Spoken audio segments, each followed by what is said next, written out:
Good morning. Greetings from Trinity University campus in Deerfield, Illinois.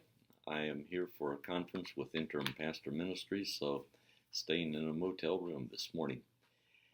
Well, I hope you had a great day of worship yesterday. My wife and I did, as we visited a church in a different town than where we live. We saw God's hand in our lives as we lived yesterday in a powerful way. This is week 4. Can you believe it? We are approaching the halfway mark in our class. We have chapters 4, 5, 6, and 7, 4 more chapters in Myers to read. Stimulate us to think deeply. And then we have a very important assignment for this week. It's in a lot of ways a chart. You want an introduction and you want a conclusion, but at the same time, the three columns is the first column is the room. So if your church doesn't have 10 rooms, you make up some virtual rooms and how you think they could be used. The second is the kinds of belonging that would occur in that room. And the third is how that happens. Let me illustrate.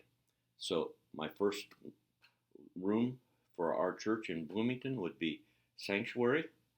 The kinds of belonging, I would say public, social, personal, sometimes intimate.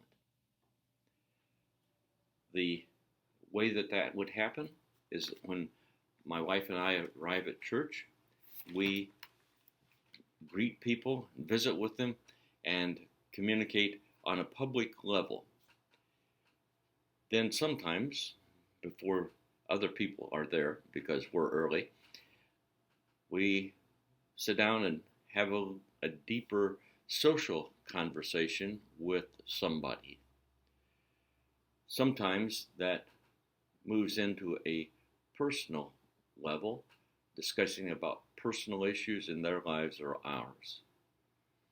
The intimate would be when someone wants some prayer or counseling and they come confessing their need for God's help and soliciting it from me or my wife or someone else.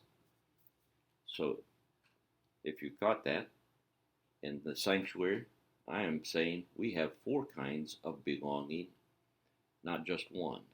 So think about that as you go through, and you can copy my material or if your sanctuary is in some similar kind of a context. So that's just a good thing to think through. And then the discussion board is a theoretical kind of thing.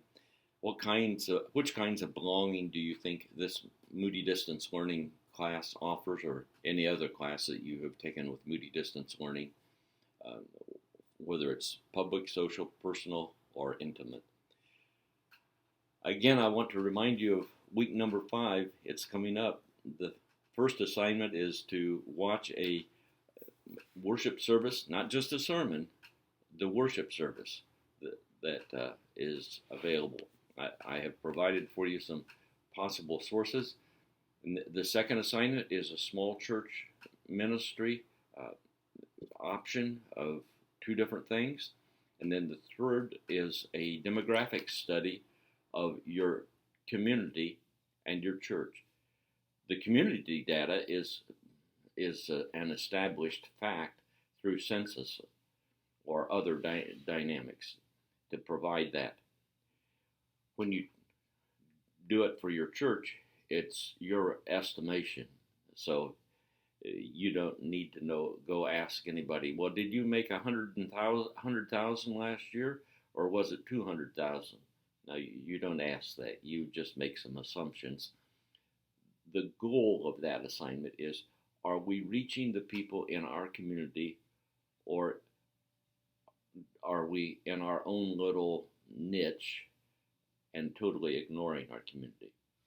So again, I want to encourage you to get started on at least one of those assignments this week, and you'll be ready for week 5 and it won't be a killer week for you. God bless you as you walk in His ways today. God bless.